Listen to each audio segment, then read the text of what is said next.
What is up, everybody? Sven Diesel here. We're going to be tying up a Booby Fly. This is named the Booby Bugger because it looks like a woolly bugger, but it's got the booby eyes on it. A pattern known by Gordon Fraser, a UK tire, came about in the 80s. We're going to be using an Arex hook. This is an FW 560 in a size 10. We've got on some semperfli black wax thread and a 12/0. I'm going to go ahead and start my thread right here behind the eye, and I'm going to work my way back about 8 to 10 wraps. And then I'll go ahead and advance my thread back about half an eye length back, maybe a full eye length. We'll go ahead and trim out our tag end. And the reason is we're going to be tying in our booby eyes or our foam cylinder. And here I've got a block of foam. It's roughly 1 inch in depth here. And you can see I've already cut some out of here, and I'm going to try and do it for the camera. This is a tool that you use to make these. I've just attached it into my drill. And you want to make sure not to drill this into like a table or something. You'll dull the blade. And I just go through nice and easy and then pull it out. And we've got our cylinder tube right here. I'll grab a bodkin here if I can reach it and just kind of poke it right here in this little slot and pull it up so that I'm not cutting my fingers at all on the tip of that cutting tool. And there we go. We've got a cylinder that's pretty awesome and ready to go. So this one's a little bit long, so I'm going to cut it in half. I don't need the full length, so you can get 2 flies out of one of these cylinders, and then I'll basically hold it in tie over with 1 wrap right there in the middle, making sure that our thread comes down right where we had it placed earlier, and then we will twist it to the side and go ahead and start figure eighting this, almost like you're doing some dumbbell eyes. And just make sure that each time you come up and over, you're placing that thread right in the center of that groove. If it's slightly tilted to one side, do some wraps, figure eights to counteract that. We're going to be applying a little bit of resin later in the process that will help secure these exactly where we want them. But you want to make sure this is nice and secure. And we're not really cranking on that foam because it is foam, but just enough to secure it in place so that you can see there we've got it evenly divided on each side. You could use a Dremel or something to round those eyes, but this will work for the purpose of what we're doing. So the next step is we're going to grab a little bit of marabou. This is some Whiting Farms Super Boo. This is a little bit sparse in this black that I have here, so I'm going to use 2 feathers. And I'm going to start with the first one here, and I'm going to do it roughly 1.5 times the length of the overall shank. Similar to how I do most of my buggers or leeches, I like to leave it a little bit on a sparser tail. That looks really good, and so I like the positioning. I'll go ahead and do some cranking wraps back and a couple over-unders to help kind of pinch that marabou to come out in one place. But I really would like it to be a little bit thicker than this, and so what I'll do is I'll grab 1 more feather here, and we'll go ahead and grab that in a similar section, and we'll go ahead and place that lining up the tips.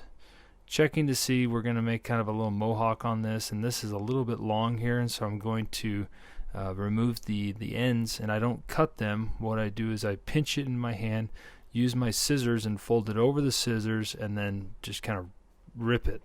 And that way we're not cutting those flush. We still have a little bit of a taper, and that looks just enough to get a nice consistent tail. And we'll go ahead and secure that now all the way up to behind those booby eyes, but don't cut that tag end out. We're going to leave that for a little mohawk between those 2 eyes, kind of a little fun part that I don't think the fish care about, but kind of adds a little bit of fun to this pattern. So just go ahead and secure that down, check it. It looks pretty good at this point. You've got the flowiness of the non-cut ones, and then I guess I should say non-torn ones. And then we're going to add 1 strand of crystal flash, and I just fold it in half, because these are pretty long it's a pretty long synthetic material, and so I found that I just grab 1, that way I have 2 on this side, making sure that they extend out beyond the end of the marabou, and I'll wrap it up the side of the shank of the hook and then bring it up and over. I think I call it the flying V, and then I'll secure it as it starts to go down that side, and then it right there at the butt end of that tail, making sure they're really nice and secure, and then I'll cut them just slightly longer than the marabou tips.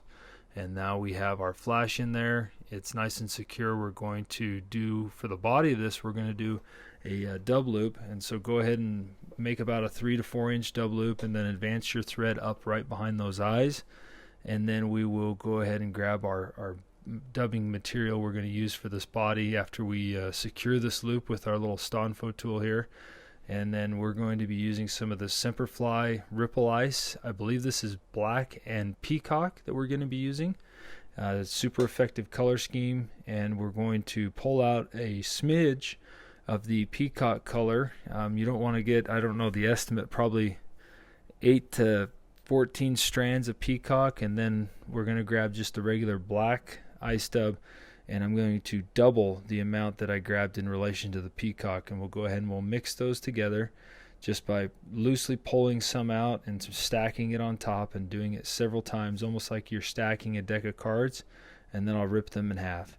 I don't need them to be the full length. Overall, this ice dub is, I'd say, 1.5 to 2 inches. I've never actually measured it. That's a little bit long for this dub loop body, and so that's why I ripped them in half, so now they're about 1 inch, 1.25 inches. I'll go ahead and insert that into my dub loop, and then I want to spread them out, have it be really, really sparse, making sure we have no clumps, taking up about 3 inches of this dub loop, and then we'll go ahead and spin that. And you can see it just creates a really, really sweet body material we're going to be using. And then we're going to wrap this around the body, being careful not to hit that hook point. But if you notice anything that is clumping up, just go ahead and brush that out. You can use a wire brush or some Velcro, and then we'll just kind of palmer this up the body using touching wraps and being a little bit mindful of that hook point right here. And you don't want to put too much tension on this in this tool, because sometimes you have the tendency of, oh, there we go. Sometimes it snaps right off, and you just grab some hackle pliers. It's already twisted up, and we'll go ahead and just finish this up. Easy recovery. It didn't come undone or anything, and we'll just continue to palmer that around, trying to stroke some of this ice dub back as we go. That way we're not having to spend too much time brushing out the ice dub fibers. And when you get up right here behind the eyes, and you got about I would say roughly half an inch left, I bring it up and over in between the eyes, and I'll go ahead and tie it off right here at the hook eye.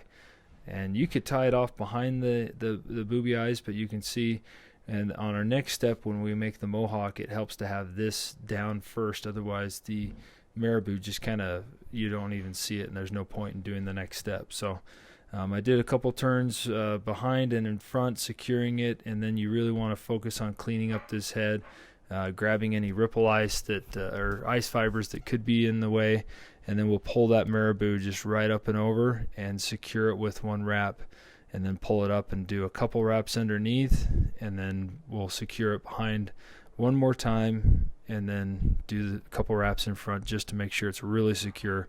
And this is doubling up and over the dubbing loop that we made. And then I'll go ahead and, while keeping tension on that thread, trim out this stem and trim out any excess marabou, and then we'll go ahead and do a whip finish and clean up this head the best we can.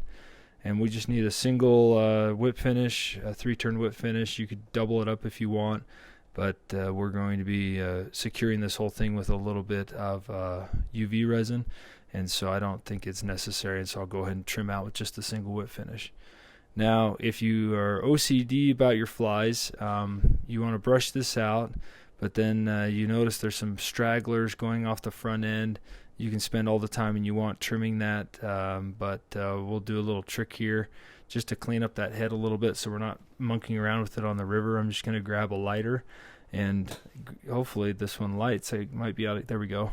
And just kind of hit it real fast, and it just burns all those loose fibers up, cleans up that head.